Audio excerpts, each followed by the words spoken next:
আপনার ভোটার কার্ডটি কি এখনো সচল আছে নাকি অজান্তে আপনার নাম ভোটার তালিকা থেকে কেটে দেওয়া হয়েছে? 2026 সালের নির্বাচনের আগে কয়েক লক্ষ ভোটার কার্ড বাতিল করা হয়েছে। আপনি কি নিশ্চিত যে আপনার কার্ডটি সেই তালিকায় নেই? যদি বাতিল হয়ে থাকে, তবে ভোট কেন্দ্রে গিয়ে আপনাকে খালি হাতে ফিরে আসতে হবে। তাই ভিডিওটি শুরু থেকে শেষ পর্যন্ত দেখুন যে কিভাবে আপনি চেক করবেন যে আপনার কার্ডটি অ্যাক্টিভ আছে নাকি বাতিল হয়েছে। তো দেখুন যে আজকের ভিডিওতে আমি আপনাদের দেখাবো 2026 সালের একদম নতুন নিয়মে কিভাবে মাত্র 1 মিনিটে আপনার হাতে থাকা মোবাইল ফোন দিয়ে চেক করতে পারবেন যে আপনার ভোটার কার্ডটি অ্যাক্টিভ আছে নাকি বাতিল হয়ে গেছে। ভিডিওটি একটিকেও স্কিপ করবেন না, কারণ একটি ছোট্ট ভুল আপনার ভোটার অধিকার কেড়ে নিতে পারে।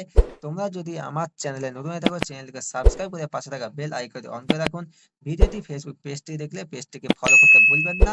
চলুন ভিডিওটি শুরু করা যাক। প্রথমেই আমরা দেখে নেব যে কেন চেক করা জরুরি।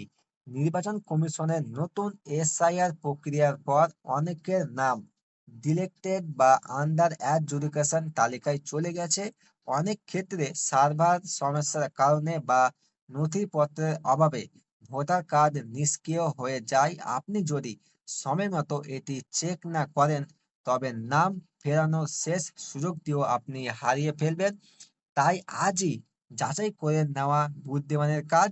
তো এবার দেখুন যে তাহলে আপনি কিভাবে মোবাইল দিয়ে 1 মিনিটে চেক করবেন যে আপনার কার্ডটি অ্যাক্টিভ আছে নাকি বাতিল হয়েছে।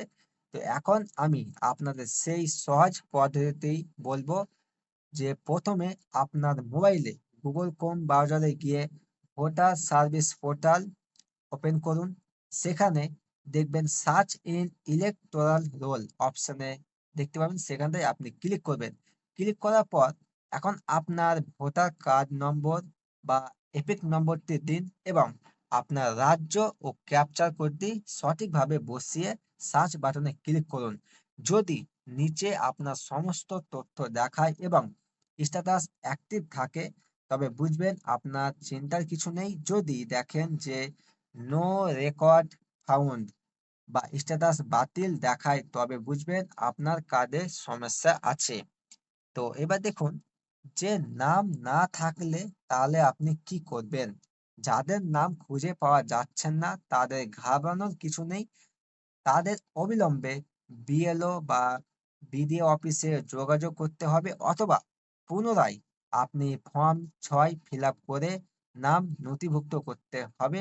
এই একটি ছোট চেক আপনার 2026 সালে ভোট দেওয়া অধিকার নিশ্চিত করবে। তো বন্ধুরা, আপনার ভোটার কার্ডের স্ট্যাটাস এখন কি দেখাচ্ছে? আপনি কি চেক করতে পেরেছেন? যদি কোনো সমস্যা হয় তবে আমাদের কমেন্টে জানান, আমি আপনাদের সাহায্য করার চেষ্টা করব। ভিডিওটি ভালো লাগলে লাইক দিন এবং আপনার এলাকার বন্ধুদের সাথে এটি অবশ্যই শেয়ার করুন, যাতে কারোর ভোট বাতিল না হয়। পরবর্তী সব খবরের জন্য আমাদের চ্যানেলটি এক্ষুনি সাবস্ক্রাইব করে রাখুন। দেখা হচ্ছে পরবর্তী ভিডিওতে। ততক্ষণ আপনারা সুস্থ থাকুন, ভালো থাকুন। ধন্যবাদ।